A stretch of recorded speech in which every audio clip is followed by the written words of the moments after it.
میرا پورا جسم پسینہ پسینے ہو رہا تھا اور دل اس شدت سے دھڑک رہا تھا جیسے سینہ پھاڑ کر باہر نکل آئے گا۔ بڑا ہی عجیب خواب تھا۔ میں نے بہت سوچا کہ اس خواب کا کیا مطلب ہو سکتا ہے، مگر میری کچھ سمجھ میں نہیں آیا۔ اگلے 2-3 ہفتوں تک وہ آنکھیں اور وہ خواب میرے اعصاب پر سوار رہا۔ ایک لمحے کے لیے بھی میں اس خواب کو بھول نہیں پایا۔ ہر لمحہ وہ خواب میرے دماغ میں کسی فلم کی طرح چلتا رہتا، اور اس کی وہ خوفناک آنکھیں اور اس عورت کا وہ خوفناک چہرہ، میں جدھر جاتا مجھے اس کا عکس نظر آتا۔ جب مجھے وہ آنکھیں دکھائی دینے لگتی تو مجھے اس کا وہ جملہ یاد آ جاتا، میں نے آخر تمہیں ڈھونڈ ہی لیا۔ تو میری ریڑھ کی ہڈی میں سرد سی لہر دوڑ جاتی۔ بہت کوشش کے باوجود جب میں اس خواب اور اس عورت کی آنکھوں سے پیچھا نہ چھڑا سکا تو سوچا کہ مجھے کسی سے مشورہ کرنا چاہیے۔ میرا نام اذہان ہے اور میری عمر اس وقت 26 سال ہے۔ میری بدقسمتی کہ میرے والدین ایک روڈ ایکسیڈنٹ میں مارے گئے۔ میں ان کی اکلوتی اولاد تھا۔ وہ مجھے تنہا اس دنیا میں چھوڑ گئے۔ میرے ابا کا ایک بہت ہی اچھا سا گھر تھا جہاں اب میں اکیلے رہتا ہوں، اور انہوں نے کچھ دکانیں بنائی تھیں جس کا کرایہ مجھے آتا ہے۔ مجھے مالی مشکلات کا سامنا تو نہیں کرنا پڑا اور میری تعلیم بھی مکمل ہو گئی تھی، لیکن میں چاہتا تھا کہ میں کوئی اچھی سی نوکری جوائن کروں اور اس کے بعد اپنے ماں باپ کو ورلڈ ٹور پر لے جاؤں۔ میں اپنے ماں باپ کی اکلوتی اولاد تھا۔ ان کو میری شادی کا بڑا ارمان تھا، لیکن نہ جانے وہ کون سا منحوس لمحہ تھا جب وہ میرے لیے ہی رشتہ دیکھنے گئے اور دوبارہ کبھی پلٹ کر نہ آئے۔ اب میں تھا، یہ گھر تھا اور تنہائی۔ میں نے ایک بہت ہی اچھے آفس میں جاب جوائن کر لی تھی، اور ہاں، ایک رشتے کی خالہ ہیں جو مجھ سے سلام دعا رکھتی ہیں، لیکن وہ کچھ عجیب سی ہیں، جیسے لالچی سی عورتیں ہوتی ہیں۔ ان کی بیٹی اکثر مجھ سے بات کرتی رہتی ہے، لیکن میں اس سے زیادہ بات کرنا پسند نہیں کرتا کیونکہ وہ کچھ سلجھی ہوئی عورت نہیں لگتی۔ عجیب سا گھرانہ ہے، لیکن چونکہ وہ میری امی کے زمانے سے ہمارے گھر آتی جاتی تھی، لہٰذا میں انہیں منع نہیں کر سکا۔ وہ مجھ سے انتہائی پیار سے بات کرتی ہیں، ہاں، لیکن مجھے ان کا گھرانہ پسند نہیں ہے، اور نہ ہی وہ خود اتنی زیادہ پسند ہیں۔ امی کے زمانے میں تو وہ کم آتی تھی، لیکن امی کے بعد تو ایسا لگتا ہے جیسے وہ میری سگی خالہ بننے کی کوشش کرتی ہیں۔ میں کوشش کرتا ہوں کہ ان کو ایوائڈ کروں۔ میں نے سوچا کہ پہلے اس خالہ کو یہ خواب بتاتا ہوں، لیکن پھر یہ سوچ کر درگزر کر دیا کہ نہ جانے وہ کیا سوچیں گی، اور ویسے بھی مجھے وہ کسی بھی معاملے میں سیریس نہیں لگتی تھی۔ ان کا تو بس ایک ہی مقصد تھا کہ کسی نہ کسی طرح وہ اپنی بیٹی سے میری شادی کروا دیں، اور یہ میں ہرگز نہیں ہونے دے سکتا تھا۔ مجھے بہت سلجھی ہوئی اور خاموش طبع لڑکیاں پسند تھیں، جبکہ ان کی بیٹی کچھ زیادہ ہی شوخ اور چنچل اور بے باک سی تھی، جو کہ مجھے ایک نظر نہیں بھاتی تھی۔ اس کا جب دل کرتا تھا آدھی رات کو بھی مجھے میسج کر دیتی تھی۔ عجیب بات ہے، لڑکیوں کا اس طرح سے آدھی رات کو غیر مردوں کو میسج کرنا مجھے بالکل بھی پسند نہیں ہے۔ خیر، میں اس خواب کو لے کر آج کل بہت پریشان تھا۔ پھر میں نے سوچا کہ میرا ایک ہی تو دوست ہے، فہیم، کیوں نہ اس سے مشورہ کیا جائے۔ فہیم نے میری پوری بات توجہ سے سنی اور سر ہلاتے ہوئے کہا، خواب کی تعبیر بتانے والے کسی باعلم شخص سے رابطہ کروں؟ نہیں، یہ کوئی اور معاملہ لگتا ہے۔ میں نے پوچھا، کوئی اور معاملہ مطلب؟ اس نے چونک کر میری طرف دیکھا۔ ہاں، یہ مجھے کوئی نفسیاتی معاملہ لگتا ہے۔ نفسیاتی معاملہ؟ یار، میں بالکل ٹھیک ٹھاک ہوں اور تم مجھے پاگل کہہ رہے ہو؟ تو فہیم ایک دم ہنس پڑا اور کہنے لگا، ارے، نفسیاتی معاملات کے ساتھ بندہ پاگل ہو جاتا ہے، یہ تمہیں کس نے کہا؟ پلیز پڑھے لکھوں والی باتیں کرو، یہ آج کل کا زمانہ ہے۔ تمہیں کوئی ٹینشن ہو سکتی ہے، کوئی بھی سوچ تمہارے دماغ میں ایسی آ سکتی ہے، تم گھر میں تنہائی کا شکار ہو سکتا ہے، یا ہو سکتا ہے کہ تم نے راہ چلتے کوئی اس طرح کی چیز دیکھی ہو جو تمہارے اعصاب پر سوار ہو۔ ذرا سوچ کر بتاؤ، کچھ ایسا ہوا ہے پچھلے دنوں میں؟ میں نے کافی سوچا، لیکن اس طرح تو کچھ بھی نہیں ہوا، اور خاص طور پر جس طریقے کی وہ خوفناک عورت ہے، اللہ بچائے، میں نے تو آج تک کبھی اس طرح کی عورت کو نہیں دیکھا۔ تو پھر ٹھیک ہے، ہمیں نفسیات کے ہی کسی ماہر سے رابطہ کرنا چاہیے، کوئی سائیکائٹرسٹ۔ اچھا، لیکن فہیم، میں تو کسی سائیکائٹرسٹ کو نہیں جانتا۔ جانتا تو میں بھی نہیں ہوں، لیکن معلوم کرتے ہیں، ڈھونڈنے سے تو خدا بھی مل جاتا ہے، یہ تو صرف سائیکائٹرسٹ ہے۔ فہیم نے اسی وقت اپنے 1-2 دوستوں کو فون کیا اور پھر مجھ سے کہا، ایک سائیکائٹرسٹ کا معلوم ہوا ہے، چلو اس کے پاس چلتے ہیں۔ شہر کا مہنگا اور معروف سائیکائٹرسٹ ہے، 5 اسٹار ہوٹل میں اپنا کلینک بنایا ہوا ہے اس نے۔ میں اس کے ساتھ چل دیا۔ وہاں جا کر معلوم ہوا کہ وہ نفسیات دان تھا نہیں بلکہ تھی، ایک عورت تھی اور ایک 5 اسٹار ہوٹل کے سویٹ میں اپنا کلینک چلا رہی تھی۔ خاصی مہنگی نفسیات دان تھی، کاؤنٹر پر پیشگی فیس بھی جمع کرانی پڑی۔ اس کے سویٹ نما کلینک میں کئی لوگ ہم سے پہلے پہنچے ہوئے تھے۔ کوئی 2 گھنٹے بعد ہمارا نمبر آیا۔ ایک ملازمہ نے کہا اندر جائیے، فہیم کو باہر ہی ٹھہرنے کا کہا۔ میں اندر داخل ہوا۔ ایک نوجوان ہسپتال کیا اور مسکرا کر کہا جی فرمائیے۔ میں نے اپنا خواب سنانا شروع کر دیا۔ وہ دھیان سے میرا خواب سنتی رہی۔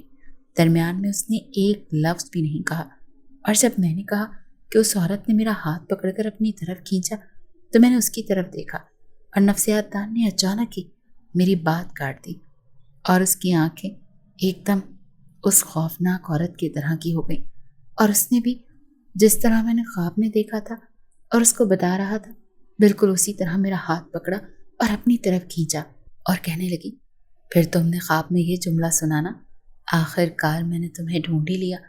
میں ایک دم لرز کر رہ گیا۔ میں نے کہا جی لیکن یہ آپ کو کیسے معلوم؟ نفسیات دان نے اپنے آفس کے خالی کونے کی طرف اشارہ کیا اور نہایت سنجیدگی سے بولی کیونکہ وہ عورت وہاں کونے میں کھڑی ہے اور اس وقت بھی اپنی خوفناک آنکھوں سے تمہیں ہی گھور رہی ہے۔ میرے پورے بدن میں سرد لہر دوڑ گئی، ایسا لگا جیسے آنکھوں کے سامنے اندھیرا چھا گیا۔ میں نے پلٹ کر کونے کی طرف دیکھا جیسے میری جان نکل گئی ہو۔ کمرے کے اس کونے میں وہی عورت قہقہے لگا رہی تھی۔ میں نے خوفزدہ ہو کر آنکھیں بند کر دی، سر گھٹنوں میں دبا رکھا تھا۔ نیم آنکھوں سے دیکھا تو سائیکائٹرسٹ کی کرسی خالی تھی اور وہ عورت میرے سامنے آ کر قہقہے لگا رہی تھی، اور اس کے بعد میں بے ہوش ہو گیا۔ ہوش آیا تو خود کو فہیم کے گھر میں پایا۔ شاید یہ نیند کی گولیوں کا اثر تھا، طبیعت میں عجیب سی بے چینی ہو رہی تھی۔ کچھ دیر بعد فہیم ناشتہ لے کر آیا، مجھے سہارا دے کر اٹھایا اور جوس کا گلاس میری طرف بڑھاتے ہوئے بولا مجھے لگتا ہے جب دماغ مسلسل کام کی وجہ سے تھک جائے تو اکثر ایسے مسائل ہو جاتے ہیں۔ تم بے فکر رہو اور کچھ دن مکمل آرام کرو۔ مجھے فہیم پر بے تحاشا پیار بھی آیا اور خود پر غصہ بھی۔ میں نے وہاں کلینک میں اسی عورت کو دیکھا اور وہ سائیکائٹرسٹ کے اندر بھی شاید حلول کر گئی تھی، یا شاید وہاں پر سائیکائٹرسٹ تھی ہی نہیں، وہ عورت ہی تھی۔ فہیم ایک دم ہنس پڑا۔ ارے تم پاگل تو نہیں ہو گئے؟ میں سچ کہہ رہا ہوں، پلیز میرا یقین کرو فہیم۔ وہ ہر جگہ مجھے ڈھونڈ رہی ہے، وہ یہاں بھی آ جائے گی۔ فہیم حیرت زدہ ہو کر مجھے دیکھ رہا تھا۔ ارے یار تم فضول میں خوفزدہ ہو رہے ہو، خواب کو جتنا سر پر سوار کرو گے اتنا ہی پریشان رہو گے۔ اکثر خواب شیطانی ہوتے ہیں، بھول جاؤ بس۔ میں کافی حد تک ریلیکس ہونے کی کوشش کر رہا تھا۔ فہیم جانے لگا تو میں نے دیکھا کہ اس کی شرٹ پر خون کے نشان ہیں۔ فہیم، میں ایک دم چلایا، یہ خون کہاں سے آیا تمہاری شرٹ پر؟ فہیم نے گردن موڑ کر دیکھا اور پھر مسکرا کر کہا ارے شاید ہاسپٹل میں لگ گیا ہوگا، جب تم اندر تھے نا تو باہر ایک مریض آیا تھا، وہ شاید سائیکائٹرسٹ کو دکھانے آ رہا تھا لیکن رستے میں اس کا چھوٹا موٹا ایکسیڈنٹ ہو گیا۔ میں اسے سہارا دے کر سیڑھیاں چڑھا کر کرسی پر بٹھا چکا تھا، شاید اسی ٹائم پہ لگ گیا ہوگا۔ میں نے وہ خوفناک آنکھوں والی عورت کو اپنے گھر کے پردے کے پیچھے دیکھا، وہ وہاں سے جھانک رہی تھی اور اس کا چہرہ انتہائی خوفناک تھا۔ وہ قہقہے لگا رہی تھی لیکن وہ قہقہے فہیم کو نہیں سن رہے تھے۔ میرے چہرے پر خوف طاری ہو گیا۔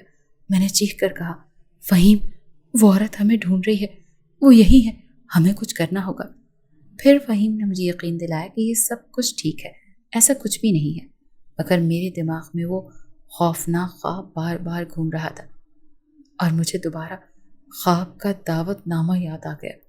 فہیم، وہ لیٹر میرے لیے تھا، مجھے یاد ہے، دعوت نامہ میری ہی تدوین کا تھا، اس پہ نام نہیں لکھا تھا۔ فہیم کے چہرے کا رنگ اڑ گیا۔ پھر میں نے کہا نہیں فہیم، ہمیں کسی عامل سے ملنا ہوگا، شاید وہ ہماری مدد کر سکے۔ فہیم نے کہا یہ عاملوں کے چکروں میں مت پڑو، ہمیں کسی بہت ہی اچھے بزرگ سے ملنا چاہیے۔ میرے خیال سے میرے ابا کے ایک بہت پرانے دوست ہیں، وہ اس طرح کی تمام باتوں کے بارے میں خاصا علم رکھتے ہیں۔ میں ابا سے بات کرتا ہوں کہ ان سے بات کریں اور اس کے بعد تمہیں ان سے ملواتا ہوں۔ میں نے ایک دم کہا فہیم، ذرا جلدی کرنا، میں بہت زیادہ ڈرتا ہوں۔ فہیم نے کہا، ارے یار تم ایک آدھ دن صبر تو کرو، ایسے لوگوں سے وقت لینا پڑتا ہے، یہ لوگ بڑے موڈی ہوتے ہیں۔ میں خاموشی سے اپنے بستر پر لیٹا رہا اور فہیم کو کہا کہ سارے گھر کی لائٹیں جلائے رکھنا اور باہر سے تالا لگا کر چلے جانا۔ فہیم نے اپنے والد سے میرے حوالے سے بات کی تو ان کے والد نے فوری طور پر شاہ جی کو فون لگایا۔ شاہ جی سلمان بہت پہنچے ہوئے بزرگ تھے اور فہیم کے والد کے بہت اچھے دوست تھے۔ انہوں نے فوری طور پر فہیم سے کہا کہ وہ مجھ سے ملنا چاہتے ہیں۔ فہیم نے مجھ سے وقت لیا تو میں تو فوراً تیار تھا۔ میں نے اگلے ہی روز ان کو وقت دے دیا اور ان سے کہا کہ رات کا کھانا سب میری طرف کھائیں۔ فہیم کے والد اور شاہ جی تینوں میرے گھر میں موجود تھے۔ میں نے انہیں بڑی تفصیل سے اپنا خواب سنایا۔ انہوں نے خواب سننے کے بعد کہا کہ تمہارے گھر کی صفائی کون کرتا ہے؟ میں نے کہا ایک ماسی آتی ہے۔ تو انہوں نے پوچھا کہ ماسی تم نے خود رکھی ہے؟ میں نے کہا نہیں، والدین کی ڈیتھ کے بعد میری ایک خالہ ہیں، انہوں نے رکھوائی ہے، ورنہ گھر کافی گندا ہو جاتا تھا۔ انہوں نے کہا ٹھیک ہے، اور کھانا کون بناتا ہے؟ میں نے کہا کھانا بھی وہی پکا کر چلی جاتی ہے اور جب میں آتا ہوں تو آ کر کھا لیتا ہوں، کبھی کبھی خاص طور پر خالہ بھی کھانا دے کر جاتی ہیں۔ تو انہوں نے کہا ٹھیک ہے، تم ایسا کرو کہ اس ماسی کو اپنے گھر آنے سے فی الحال روک دو اور تمہاری خالہ تمہارے لیے جو بھی لے کر آئیں ان سے لے کر کھانا مت، وہ کھانا مجھے دینا، پہلے میں اسے چیک کروں گا۔ مجھے شاہ جی کی بات کچھ سمجھ میں نہیں آئی۔ میں تو یہاں اپنے خواب کا قصہ سنا رہا تھا جبکہ شاہ جی میرے گھر کی صفائی اور کھانے کو لے کر بیٹھ گئے تھے۔ میں سوالیہ نظروں سے ان کی طرف دیکھنے لگا۔ انہوں نے کہا کہ جب میں اس گھر میں داخل ہوا تھا تو مجھے معلوم ہو گیا تھا کہ اس پورے گھر میں عمل کیا گیا ہے، یقیناً تمہارے گھر میں کہیں نہ کہیں کوئی تعویذ بھی دبائے گئے ہوں گے، اور اس کے ساتھ ساتھ مجھے یہ بھی یقین تھا کہ تمہیں کچھ نہ کچھ کھلایا بھی گیا ہے، اسی لیے تمہیں اس قسم کے خواب آ رہے ہیں۔ میں انتہائی پریشان تھا۔ اگر آپ خالہ کی بات کر رہے ہیں تو وہ میرے ساتھ ایسا کیوں کریں گی؟ یہ تو مجھے نہیں معلوم کہ وہ تمہارے ساتھ ایسا کیوں کریں گی، لیکن کیا دھرا سب انہی کا ہی لگ رہا ہے۔ خیر، فی الحال میں تمہارے گھر کا کونا کونا دیکھنا چاہتا ہوں اور تم لوگ بھی اٹھ کر اس کے گھر کا کونا کونا چھانو، خاص طور پر بیڈ کے نیچے، اس کا ٹاول، اس کی کپڑوں کی الماری، کتابوں کی جگہ، کیونکہ اکثر تعویذ ایسی ہی جگہوں پر چھپائے جاتے ہیں۔ اور پھر وہی ہوا جس کا ڈر تھا۔ میرے تکیے کے غلاف کے اندر نہ جانے کیسے کسی نے اس تعویذ کو ڈالا اور اس کے بعد غلاف کا کور سی دیا۔ میرے تو فرشتوں کو بھی معلوم نہیں ہو سکتا تھا کہ اس کے اندر کوئی تعویذ دبا ہوا ہے۔ اسی طرح میرے ٹاول کے ایک کونے میں بہت چھوٹا سا سفید کلر سے کچھ لکھا گیا تھا اور اس کے ساتھ چھوٹا سا تعویذ بندھا تھا۔ میں اکثر اپنا ٹاول جلدی سے استعمال کر کے واپس ٹانگ دیتا تھا، کبھی اس کے کونوں پر اتنا غور نہیں کیا تھا، نہ ہی میں اپنے کپڑے خود دھوتا تھا۔ ان تمام کاموں کے لیے خالہ نے اس ماسی کو رکھا ہوا تھا۔ اب مجھے یہ سمجھ میں نہیں آ رہی تھی کہ یہ سب کچھ اگر خالہ نے کیا ہے تو اس کے پیچھے مقصد کیا ہے۔ شاہ جی نے کہا کہ یہ تو عمل کرنے کے بعد ہی پتہ چلے گا، اور پھر شاہ جی نے کہا کہ تم بہانے سے خالہ کا یوز کیا ہوا کوئی دوپٹہ مجھے لا کر دے دو، جس کے بعد مجھے بہت کچھ جاننے میں آسانی ہو جائے گی۔ میں نے شاہ جی سے کہا لیکن میں کیا کہہ کر ان سے دوپٹہ مانگوں گا؟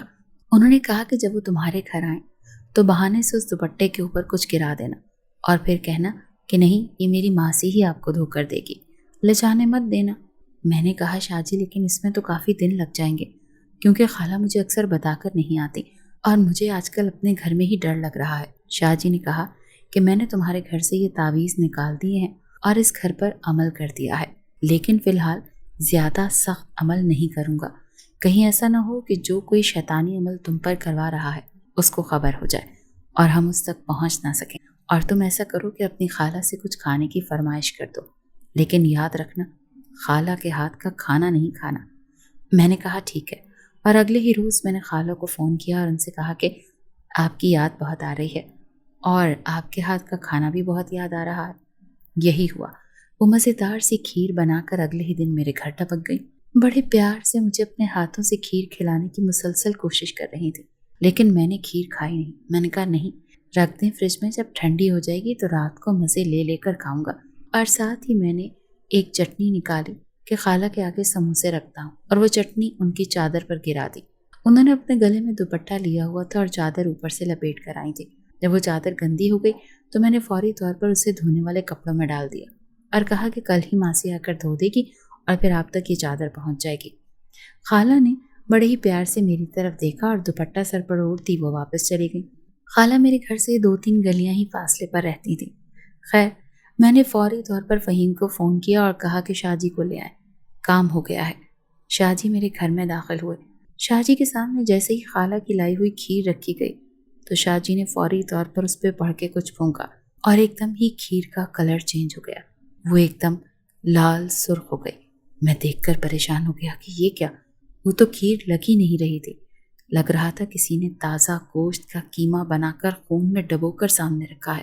فہیم بھی ایک دم پریشان ہو گیا۔ اس کے ساتھ ہی شاہ جی نے ایک دم اس چادر کو منگوایا اور اسے اپنے سامنے رکھ کر ہمیں حصار قائم کر کے دیا اور کہا کہ اس سے باہر نہیں نکلنا، اور ساتھ ہی شاہ جی نے کچھ پڑھنا شروع کیا۔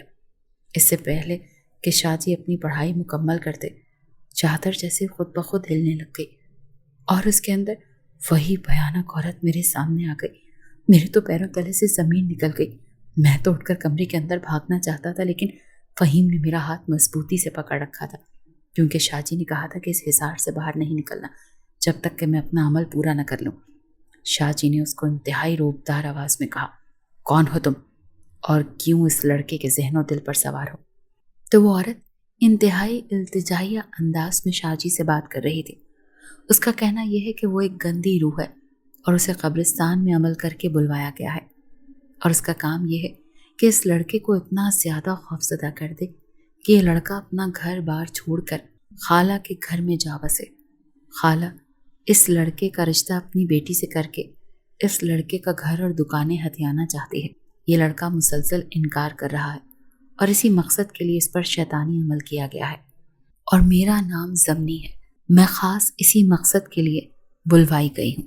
تو شاہ جی نے کہا کہ ہم تمہیں حکم دیتے ہیں کہ فوری طور پر اس لڑکے کے ذہن و دل اور دماغ کو خالی کر کے اپنی جگہ پر واپس چلی جاؤ۔ اگر ہم نے تمہیں دوبارہ اس گھر میں دیکھ لیا تو تم زندہ نہیں بچو گی۔ میں حیران تھا کہ وہ عورت جو انتہائی خوفناک تھی وہ شاہ جی کے سامنے ہاتھ جوڑے کھڑی تھی۔ ایک دم اس نے سر جھکایا اور کہا، جو حکم شاہ جی، اور اس کے بعد وہ وہاں سے ایک دم غائب ہو گئی۔ اس کے بعد شاہ جی نے اپنا عمل ختم کیا اور کہا کہ سارے فساد کی جڑ وہ خالہ ہی ہے، وہ تمہارے گھر اور دکانوں کو ہتھیانا چاہتی ہے، شاید اسی لیے اس نے تم پر یہ عمل کروایا ہے کہ تم اکیلے رہ کر اس قدر خوفزدہ ہو جاؤ کہ فوری طور پر تم اس کی بیٹی سے شادی کے لیے ہاں کر دو۔ اب مجھے یاد آ رہا تھا کہ خالہ اکثر مجھے کہتی تھی، تمہارا اکیلے رہنا ٹھیک نہیں، مجھے تمہارا اکیلے رہنا کھلتا ہے، تم جلدی سے شادی کر لو، تم ہمارے گھر آ کر رہنے لگ جاؤ، مجھے تمہارے کھانے کی بڑی فکر رہتی ہے۔ اب معلوم ہوا کہ خالہ کی اصل گیم کیا تھی۔ میں نے شاہ جی سے کہا، شاہ جی اگر اس نے دوبارہ مجھ پر کوئی ایسا عمل کروایا؟ تو شاہ جی نے کہا، اب وہ ایسا نہیں کرے گی، ہم نے اس کے اوپر بھی ایک عمل کیا ہے جس کے بعد وہ اس قابل ہی نہیں رہے گی کہ دنیا کو دیکھ سکے۔ بہت جلد اس کو اپنے شیطانی عمل کا جواب مل جائے گا، لیکن میں تمہیں بھی کہوں گا کہ تم اپنی گھر اور دکانیں یہاں سے بیچ کر کہیں اور شفٹ ہو جاؤ، ورنہ تمہارے جتنے بھی رشتہ داروں کو یہ پتا ہے کہ تمہارے پاس کس قدر دولت ہے، وہ تم پر اس طرح کا کوئی نہ کوئی عمل کرواتے رہیں گے، اور جلد از جلد شادی کر لو۔ گھر میں ایک بیوی ہونی چاہیے جو تمہارے لیے دعائیں کرے، تمہاری فکر کرے۔ میں نے شاہ جی سے کہا، جو حکم شاہ جی۔ اور کچھ ہی عرصے کے بعد جب تک میں دکانوں کا اور گھر کا سودا کر رہا تھا، خالہ بہت بے چین نظر آئیں اور خالہ کو سر میں مسلسل درد رہنے لگ گیا، اور اس درد کی وجہ سے خالہ کی آنکھوں میں کالا موتیا اترنے لگ گیا۔ اب خالہ میرے گھر نہیں آتی تھی اور نہ ہی میں خالہ کے گھر جاتا تھا۔ میں نے اپنی گھر اور دکانیں وہاں سے فروخت کی اور شہر ہی بدل لیا۔ فہیم سے آج بھی میری دوستی قائم ہے، اور فہیم ہی کے خاندان کی ایک بہت اچھی لڑکی سے میں نے شادی بھی کر لی ہے۔ اب میں پرسکون زندگی گزار رہا ہوں، لیکن آج بھی جب اس خواب کو کبھی یاد کرتا ہوں تو ایک دم ڈر جاتا ہوں اور خدا کا شکر ادا کرتا ہوں جس نے میری حفاظت کی اور فہیم جیسا دوست مجھے دیا، جس کی وجہ سے شاہ جی نے اس تمام شیطانی چکر کو ختم کیا۔